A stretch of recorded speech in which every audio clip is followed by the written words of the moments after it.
Día número 2. La letanía de San José. Conociendo por experiencia propia la increíble influencia que tiene San José con Dios, quisiera persuadirlos de todo, de honrarlo con particular devoción. Siempre he visto que aquellos que lo honran de manera especial progresan grandemente en la virtud, para que este protector celestial favorece de una manera sorprendente el avance espiritual de las almas que se encomiendan a él. Santa Teresa de Ávila. Quizás haya escuchado hablar de Maximiliano Kolbe, el heroico sacerdote que dio su vida por otro prisionero en el campo de concentración de Auschwitz. San Maximiliano era un ferviente promotor de Nuestra Señora y de la consagración mariana. Fundó el Ejército de la Inmaculada en 1917 para difundir la devoción a Nuestra Señora por todo el mundo. Pero has oído hablar del padre Joseph Kentich, otro gran promotor de la devoción de Nuestra Señora. En 1941, el padre Kentenich fue arrestado por el Gestapo y puesto en prisión en Alemania. Por razones médicas, los nazis no tenían la intención de enviarlo a un campo de concentración. Sin embargo, con fervor hacia Nuestra Señora, el padre Kentenich pidió que se le enviara a un campo de concentración en Dachau. Quería ofrecer su sufrimiento por el movimiento mariano que había iniciado en 1914, llamado Schoenstatt. Fundó el movimiento de Schoenstatt con el objeto de enseñarle a la gente las virtudes de Nuestra Señora y transformar el mundo mediante la consagración mariana. El padre Kentenich pasó 3 años en Dachau. El método de consagración mariana del padre Kentenich es conocido como la alianza de amor. Creía que una alianza de amor con María transformaría el mundo, haciendo que los miembros de Schoenstatt fuesen apariciones de María.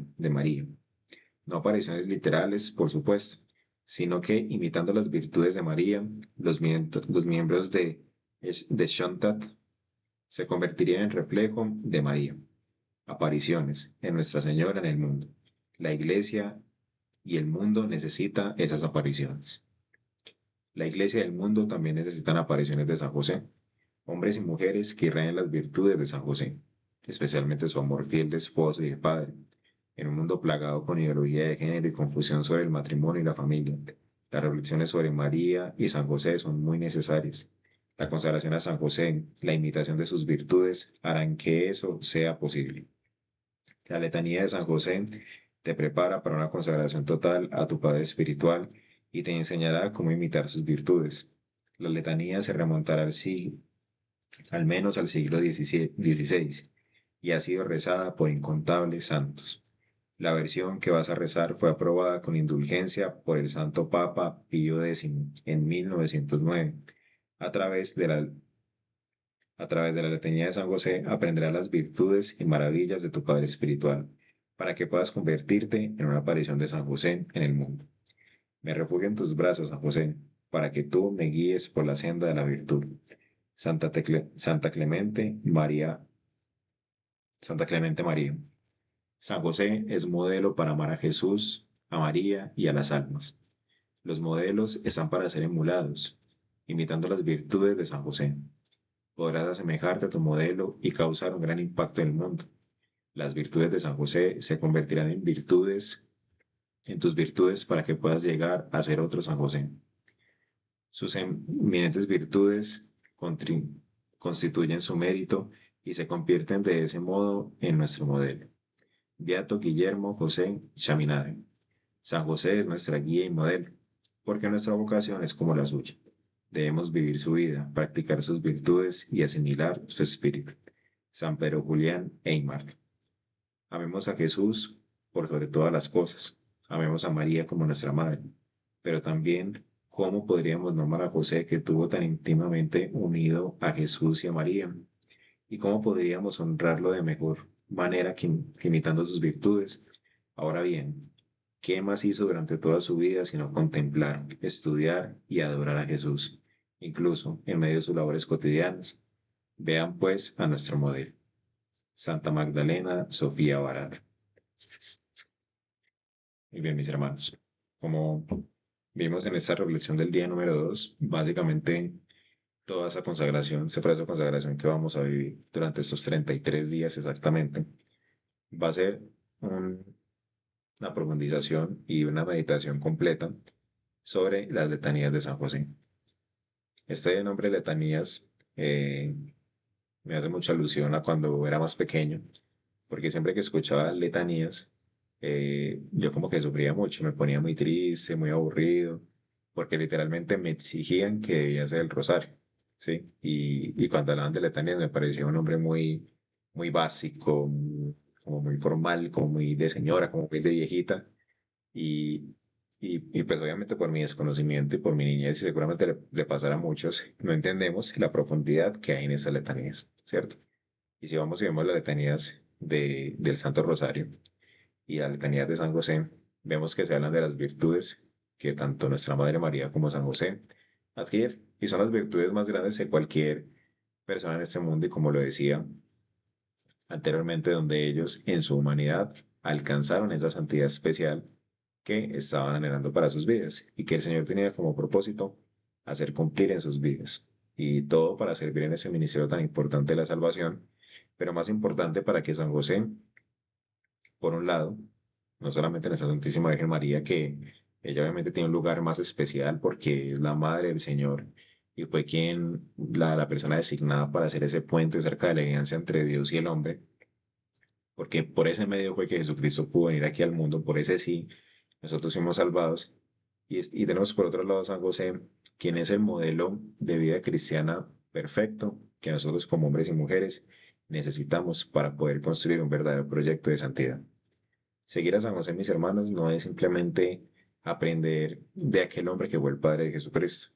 Sí, San José en medio de todo también fue un humano común y corriente, una persona, un hombre trabajador, un hombre que fue justo, un hombre que fue esposo, que fue padre, como todos nosotros. Un hombre sencillo que tal vez en su momento se destacó por cientos de virtudes que tenía, por su preocupación hacia los pobres, por su excelente trabajo como carpintero, pero fue un hombre normal, un hombre común y corriente que vivió para servirle completamente al Señor, que también en medio de la incertidumbre y de la duda dio un sí al Padre para aceptar también ese ministerio de salvación. Y por eso la invitación de este día es acercarnos más a San José para aprender a hacer otra aparición de San José aquí en el mundo. No va a ser como San José, como nos decía la palabra, sino aprender a ser como San José. Porque, mis hermanos, aprender a ser como San José es poder construir un camino, como les decía, de santidad. Y ese camino de santidad nos permite amar a Jesús, amar a María, pero más importante, aprender a amar las almas por encima de todas las cosas. Y ese es un amor que transforma completamente la vida, que transforma el corazón, que transforma la mente y que nos va a permitir a nosotros como hombre poder formarnos en una base donde el temor y los miedos no van a tener cabida en este proceso, sino que vamos a dar un paso siguiente a poder nutrir nuestros corazones con lo que es verdaderamente importante, y es el amor de Jesucristo. Miren, mis hermanos, San José no solamente estuvo en este mundo para cuidar a Jesús y ya, no. San José tuvo que haber estado también en este mundo, en este proceso con Jesús y con María, para ser custodio de ese niño, para cuidar a ese niño, pero también para poder entender ese misterio tan grande que el Señor estaba colocando encima de los tres. Porque recuerden que no estamos hablando únicamente del Cordero de Dios, que es Jesucristo, que vino a morir por nosotros en la cruz, sino que también es explorar cómo todo ese sufrimiento, esos dolores, tuvieron un impacto importante sobre Jesús, perdón, sobre José y sobre María. Porque si nos ponemos a pensar, cualquier persona no pudo haber soportado una situación tan seria y tan difícil como la que ellos dos vivieron, de lograr entender por qué razón el Señor tomó la decisión de acceder a que tanto José y María tuvieran como la, el rol especial o ese paso importante de, de decir, mira, tú vas a recibir un hijo, ese hijo va a ser el salvador del mundo, lo vas a tener que amar en algún momento, ese hijo lo vas a tener que entregar en el madero de la cruz, ¿sí? Y vivir durante 30 años, 33 años con esa incertidumbre y ese silencio de qué es lo que va a pasar en sus vidas, de cuál es el momento en que va a llegar, porque sí, se les dijo que iba a haber un momento donde tenían que entregar a su hijo, pero nunca se les habló del momento puntual que iba a suceder eso. Entonces vivieron un momento de incertidumbre larguísimo. Y es un momento de incertidumbre, mis hermanos, que nosotros también vivimos constantemente. Si ustedes se ponen a pensar, nuestras vidas en muchas ocasiones, es una incertidumbre constante. Y es una incertidumbre que no nos permite a nosotros poder comprender con más profundidad qué es lo que el Señor quiere para nuestras vidas. Pero San José, mis hermanos, como un patrón de la vida interior, nos deja una enseñanza importante, que cuando caminamos bajo el silencio y bajo la prudencia, con el fin de escuchar la voz de Dios, todas esas situaciones se vuelven completamente llevaderas. Y poco a poco, cada paso que damos nos permite poder entender cuáles son esas situaciones que debemos aceptar en nuestras vidas, que debemos tener bajo control y cuál es la acción también premeditada que debemos tener sobre esa situación particular. Aquí no se trata únicamente de pensar en qué es lo que me afecta y qué es lo que tengo que hacer a un lado, no, mis hermanos, sino que cuáles son las situaciones que hacen parte de nuestras vidas y que forman nuestros corazones para poder salir a un encuentro verdadero con el Señor, desde la dificultad, pero también desde la bendición y desde la paz. Regularmente, mis hermanos, la vida de San José se basó en eso, en una lucha constante, en una atención a las persecuciones que recibía su hijo, en una atención a inclusive bajo la pobreza y bajo la escasez en la que vivió su hogar y su familia, por tantos momentos donde se tuvo que haber trasladado del hogar, de casas, de buscar diferentes sitios para poder establecerse, y donde era una época donde tal vez su trabajo no era lo suficientemente valorado. Así que las dificultades que tuvo que haber vivido este hombre como proveedor de Jesús y de María, y donde parte también del propósito del Señor era que Jesús naciera en un hogar sencillo, humilde y pobre. Sencillo, humilde y pobre. Y algo de lo que se destaca José y María es precisamente la sencillez y esa humildad, que a la final los volvió el hombre y la mujer más fortalecidos, más valorados y más especiales del mundo porque lograron sobreponerse al pecado. Sí, lograron sobreponerse al pecado, mis hermanos. Y hasta el día de hoy, tanto José como María tienen un rol importante en el direccionamiento que nosotros como cristianos debemos recibir constantemente. Así que aprovechemos todo este proceso de consagración, mis hermanos, para poder aprender cada una de las virtudes que San José nos ha dejado como una herencia especial para nuestras vidas y que nos va a permitir transformar nuestros corazones.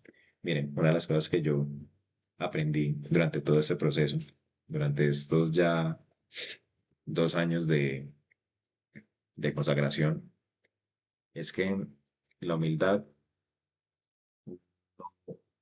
se trata solamente del que más agache la cabeza, del que más guarde silencio, del que más renuncia a sus bienes materiales. No, la humildad realmente no es eso, porque como le decía un sacerdote en una homilía, hasta el más pobre llega a ser humilde. La humildad se centra en reconocer nuestra necesidad verdadera de alguna situación. Y esa humildad perfecta debe estar basada en nuestra necesidad total de Jesucristo en nuestras vidas, de la presencia del Señor sobre nosotros. Ahí es cuando debemos someter nuestra carnalidad, nuestros pensamientos y nuestra mente a todo lo que el Señor traiga como direccionamiento en nuestras vidas. Porque es preferible someternos a esa batalla y a ese encuentro personal con el Señor donde vamos a llorar, donde vamos a gritar, donde vamos a pelear, donde nos vamos a enojar frente a Jesucristo, que es quien toma eso y lo transforma para poder nosotros ser un reflejo de santidad, un reflejo de Él frente al mundo. Él es el que nos hace humildes a nosotros. Nosotros no nos hacemos humildes. Él nos hace humildes a nosotros. Y lo mismo pasó con San José, mis hermanos. San José se entregó en humildad completa ante el Señor. ¿Cómo lo podemos ver reflejado? En los pasajes bíblicos en el Evangelio, cuando se le anunció que María iba a quedar en embarazo, que iba a tener un hijo que era el Salvador del mundo. En ese momento San José iba a huir. Pero muchas personas y muchos cristianos y creyentes piensan, y nuestros hermanos protestantes principalmente, que San José se iba a ir porque tuvo miedo o porque se sintió traicionado o porque hubo algún tipo de infidelidad de parte de María hacia él por haber quedado en embarazo, porque en ese tiempo la ley judía era bastante fuerte. Y cuando pasaban ese tipo de cosas, que la mujer le era infiel a su hombre, la mujer tenía que ser apedreada, ¿cierto? Así pasaban las cosas en ese tiempo, pero San José no lo hizo por eso, mis hermanos. San José lo hizo por el hecho de que él no se sentía parte de ese plan de salvación. San José era un hombre tan humilde y tan callado y tan silencioso y tan sometido a la voluntad de Dios que él ni siquiera se sentía digno de ese rol. Pero parte de eso era el plan de Jesucristo, porque si miramos el pasaje bíblico, que eso se ve claramente en el Evangelio de Mateo, más adelante cuando San José tiene ese sueño, San José pretendía huir, San José pretendía irse de ese lugar para poder que el Señor cumpliera su misión junto a María y junto a Jesús, porque era un hombre de tanta fe que él sabía que Dios Padre se podía encargar tranquilamente de ellos. ¿Qué pasó después? El Señor envía un ángel para hacerle un llamado a decirle, San José, devuélvete, ven acá porque esa es tu familia. Y tu misión es hacerte cargo de mi hijo y de su madre. Entonces, miren qué clase de hombre era San José, de qué forma el Señor había construido a San José, lo había creado y había conformado su corazón y su mente, que no había otro hombre designado para esta misión. Y clave de ese proceso de San José, clave de ese valor importante de San José, fue la humildad verdadera de su corazón, que aunque fuera el hombre más santo de todos en ese tiempo, ni siquiera se sentía digno de someterse a la voluntad del Señor, ni siquiera se sentía digno de ser parte de un plan tan grande en la voluntad del Señor. Y eso es lo que tenemos que aprender nosotros, mis hermanos, en tener un encuentro con esa humildad, que el Señor cree en nosotros y asigne en nosotros la humildad necesaria para poder entender en qué momento somos dignos de la voluntad de Dios, pero más importante, entender que no siempre vamos a ser dignos de la voluntad de Dios. Cuando entendemos eso, mis hermanos, estamos aceptando que somos pecadores, estamos también buscando un arrepentimiento y estamos en un camino de conversión y de reparación para que el Señor transforme nuestras vidas y podamos ir a un encuentro verdadero con Él. Y yo pasé por todo eso, mis hermanos. Tuve que someterme a muchas situaciones, renunciar a muchas cosas de mi vida, renunciar a muchos hábitos, a muchas situaciones personales que no me han hecho humilde del todo, porque tenemos luchas, tenemos actos de soberbia, situaciones muy complejas, pero a la final tenemos que someternos a una realidad. Y la realidad es que Jesucristo es quien direcciona nuestras vidas y quien tiene la capacidad de transformar nuestros corazones en su totalidad. Muy bien, mis hermanos, nos vemos en el siguiente encuentro del día número 3 de la consagración a San José. Que Dios te bendiga.